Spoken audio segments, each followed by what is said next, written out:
So I am working in Tokyo again, and this is my token face mask, and this is Hotel Mori.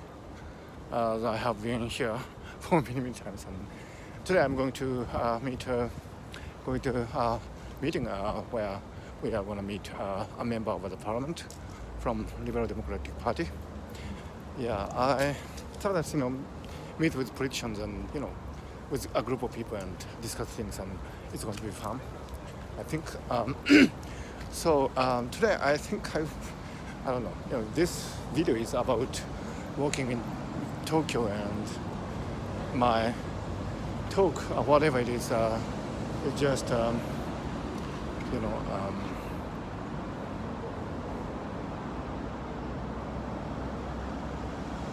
this is beautiful. This forest is beautiful. Otenmori is beautiful. So my talk is just optional, so I really don't have to talk about anything. I can just remain silent and let it pass, and show you guys a beautiful Tokyo landscape. But my mind starts wandering, and I talk about something. Yeah, I'm waiting for the traffic signal. That's why I'm kind of shy to talk, because there are people around, and it's not such a good idea to talk aloud when people are around, especially when you are in Tokyo, where people tend to be polite. So, okay. So now the traffic signal is green. Okay, here we go. Ooh, I'm always running. That's my default mode of transportation in Tokyo. So I'm in the Marunouchi Nakadori again, and this is my favorite street, if you remember. I'm walking from Otemachi towards Hibiya. My really favorite place. There's a sculpture here.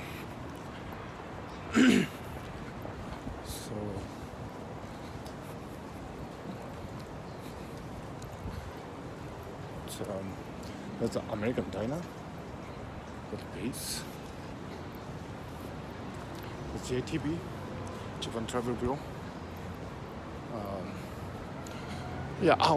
Probably I will talk about Japanese people and travel, because since there was a Japan Travel Bureau, it's quite interesting, because Japan is a great traveling nation, and one of the most interesting cases is travel to and from the Ise Shrine. Ise is in Mie Prefecture, near the Matsuo city, which is a birthplace of Yasujiro Ozu. Not the birthplace, I think it was the birthplace, and it was also this place where Motoi Norinaga, the great Japanologist, lived. So Matsuo has all these wonderful connotations, and anyway, Ise Grand Shrine is there, and it's a really wonderful shrine. If you have heard about the Sengu, Sengu is a rebuilding of the shrine every 20 years for the last 1,300 years.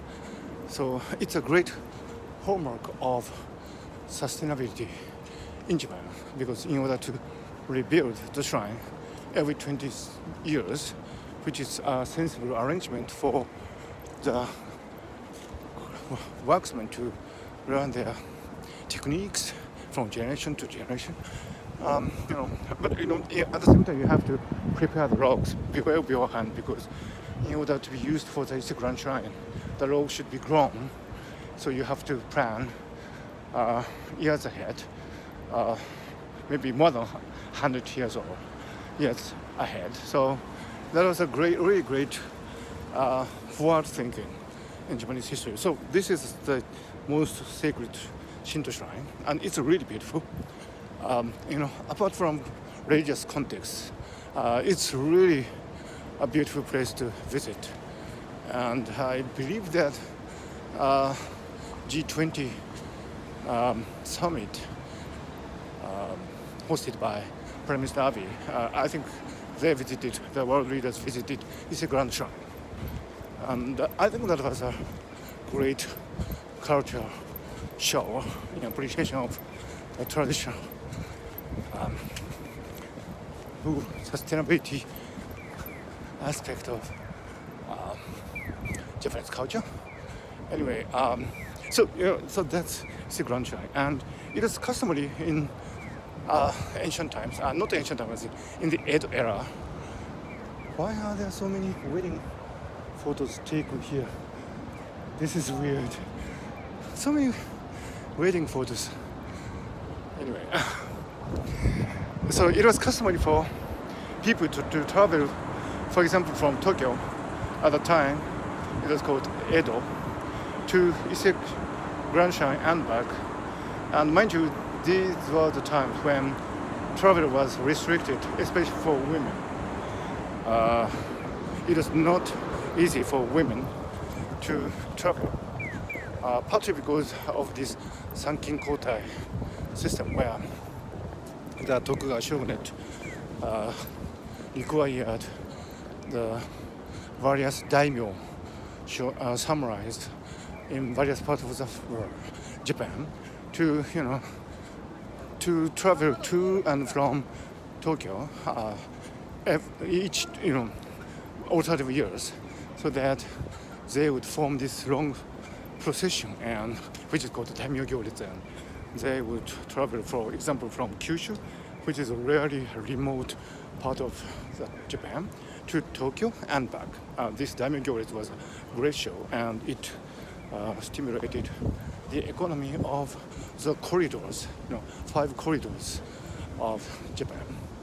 So it was good, but at the same time, it meant that it was a great financial burden for the daimyo samurais, and also the daimyo samurais were required typically to leave their wives and children in Tokyo. So they were, in a sense, hostages, so that the daimyo samurai warriors wouldn't rebel against the Tokugawa shogunate. So, so for that reason, it was traditionally not easy for women to travel, because it was suspected that if a woman was traveling, that might be the wife of the daimyo samurai, secretly making the journey without the Tokugawa shogunate noticing it. So it was always high alert for any woman traveling, and so it was not easy to make a journey for women. However, having said that, the travel to and from the Ise Grand Shrine was considered to be an exception. If you wanted to make a pilgrimage to Ise Grand Shrine, it was considered to be okay, and you had actually a special permit for that. So if you make the pretext of going to pay respect to the Ise Grand Shrine, and then you could travel, and many people did travel. And it was a really nice pretext, because after all, it is such a beautiful shrine, and you would feel that you are making some spiritual journey, but at the same time, on the way to and from the Ise Grand Shrine, you could see, all these wonderful locations on the way. So, for example, the Tokaido is really famous. It ran from Tokyo to Kyoto onwards to Osaka, and it was the most important corridor through which people moved around. And so people in Tokyo, they usually made this pretext that they were going to visit the Ise Shrine, and astonishing number of people actually did that. I don't recall the exact statistics, but maybe something like 50% of the whole population. Isn't it unbelievable? I mean, so in those days, mind you, there were no Shinkansen trains or airplanes, so you should the only thing you could do was walk on your foot, and so you actually it required a month or so, or I think to go to Ise Grand Shrine from Tokyo on your foot. But you could see all these wonderful places on the way, and also you could enjoy, really delicious dishes on many locations, and that great variety of food that are available in Japan, called meibutsu. Meibutsu is something that would be produced locally and something that would be really nice. So you could make this pretext of going to visit the Ise Grand Shrine, and on the way you could enjoy all these wonderful food and do the sightseeing and so on. So it was a really wonderful opportunity for people to enjoy.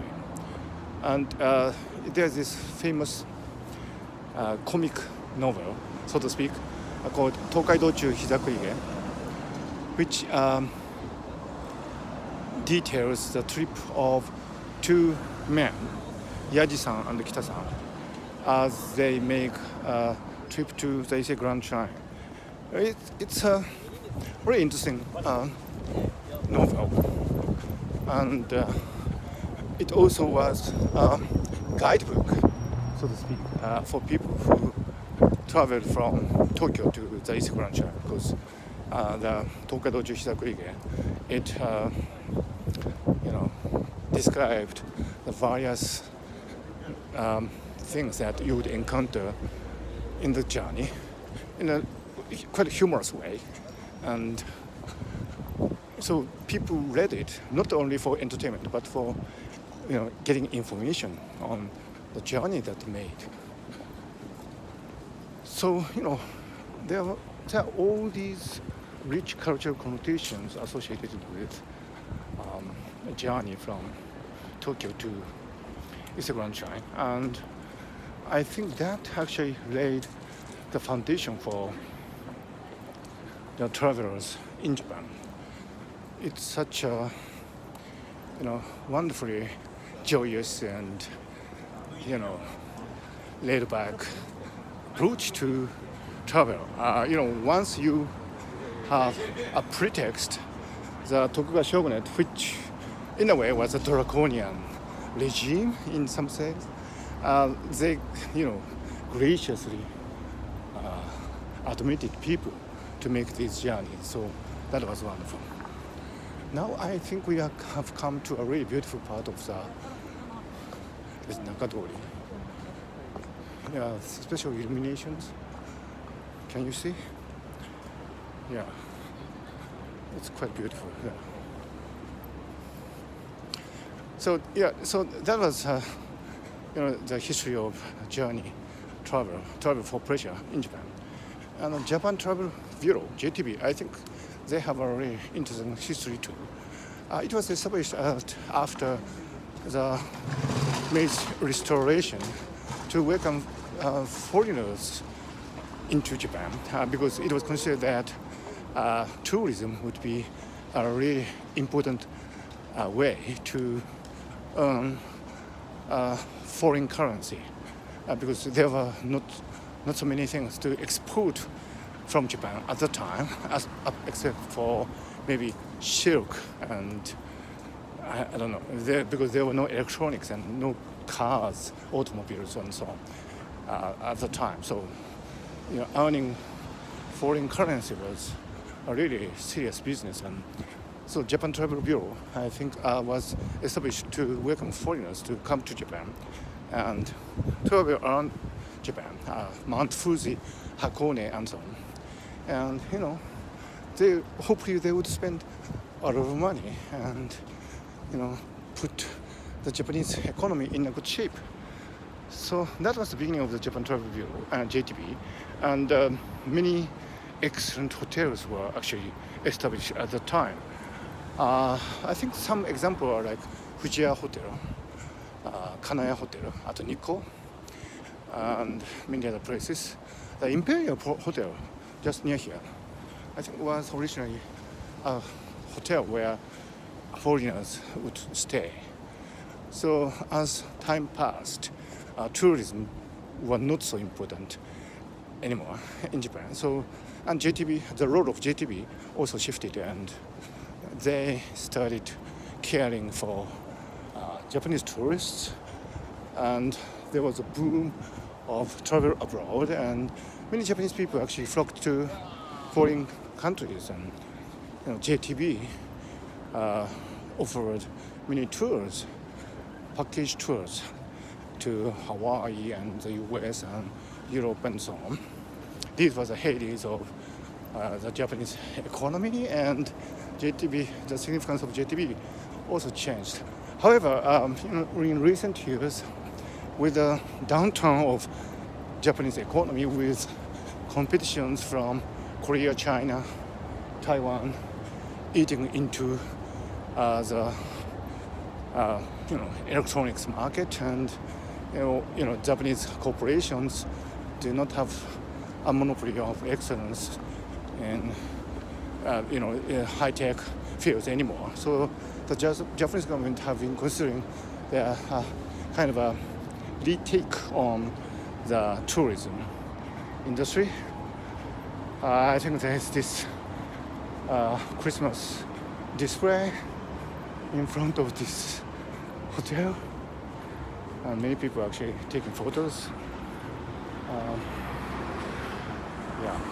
Too many people taking photos. It's the peninsula. You can see. Yeah, it's beautiful, isn't it?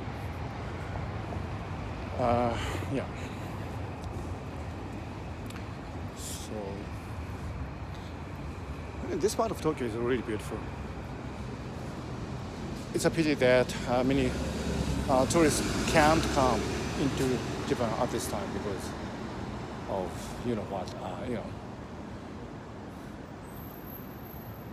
I'm waiting for the traffic signal again. That's when I become silent.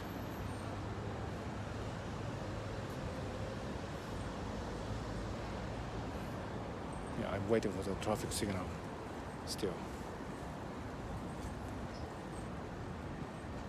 I'm waiting for the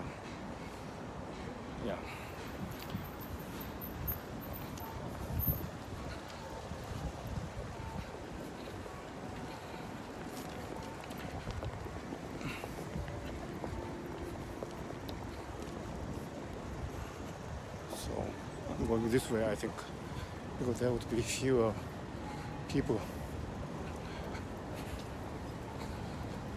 So many, incoming tourists from abroad in recent years were considered to be essential element of the Japanese economy in the next couple of decades, because Japanese companies cannot export electronics and cars and so on anymore. So there was this fear in Japanese government that maybe Japan would lose the precious exports, and they wouldn't be able to earn so much foreign currency anymore. So tourism was considered to be the next staple of the Japanese economy. However, with the this pandemic and what's not, right now, as incoming tourists from many countries have virtually stopped. So we are in a really strange stalemate. This stagnation. I don't know if the Japanese government knows what to do in the years to come. I mean, it used to be that MITI, Ministry of Trade and Industry, was considered to be kind of formidable force in the world, and Japan ran really huge trade surplus, and that was the pride, and but many countries complained, including the US, but that was yesterday, and now I think Japanese people are in a state of limbo, if you like, because we are not sure what would be the next emerging industry which would earn a lot of money for the Japanese economy to keep afloat. Yeah, I'm waiting for the traffic signal again. I'm waiting for a lot of traffic signals today. Maybe there was something wrong with, my pace of walking, and maybe I was too busy speaking and didn't really pay attention to the traffic signals. And anyway, I think we're changing.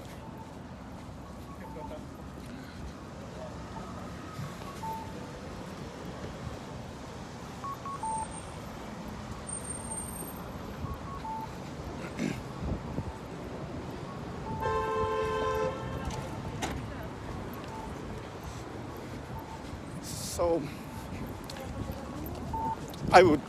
I'm actually approaching the venue this evening, where I would be meeting again, as I said, a member of Parliament. So I would be stopping this video pretty soon. But I would like to end with the great haiku poet Matsuo Basho. He made many poems about travels, and I think many feelings and sensitivities of the Japanese people about travel actually was a product of Matsuo Basho, and he likened life as a travel. And Matsuo Basho said that all of us are actually travelers, and we don't know where we are going, but we make a journey every day in the here and now, appreciating things that come and go. And Basho noted many beauties in nature and expressed his feelings for these things, the rivers, the sky, small things like the violet flower that you would find on the road shoulder as you approach your ryokan for the evening. And so the studio of Basho was not so grand. It was not Odyssey, right? I mean, it was not a grand tale about a hero who is making his journey to save the nation or anything like that. Matsuo Basho's perception of the journey was quite modern or contemporary. We don't regard our journey as some grandiose realization of ambitions anymore. We tend to regard our journey as something private and something that is so intimate and something that is continuous with our daily lives. And that view on travel, I think, resonates very deeply with the writings of Matsuo Basho. So, in a sense, Matsuo Basho was a great modernist, or even a postmodernist, because I think he deconstructed many assumed values about life and society. Some people say that he might actually have been a secret ninja, collecting information about powers that be in many localities. But there are no ways to confirm or deny that now. So we can only appreciate Matsuo Basho's poems that he left. And there are many of them. And, so when we make a journey, we encounter things in a truly wonderful spirit of ichigo-ichi. And sometimes you're moved, sometimes you feel sad, sometimes you feel lonely, and that's all there is to it. All these really tiny micro feelings, if you like, that come our way when we make a journey, is that all that is in her life. There's nothing else. There's no other grand purpose or, grand structure or some glorious destination. We are just travelers in this strange world, and we experience things, and that's it. And everything else is a bonus. So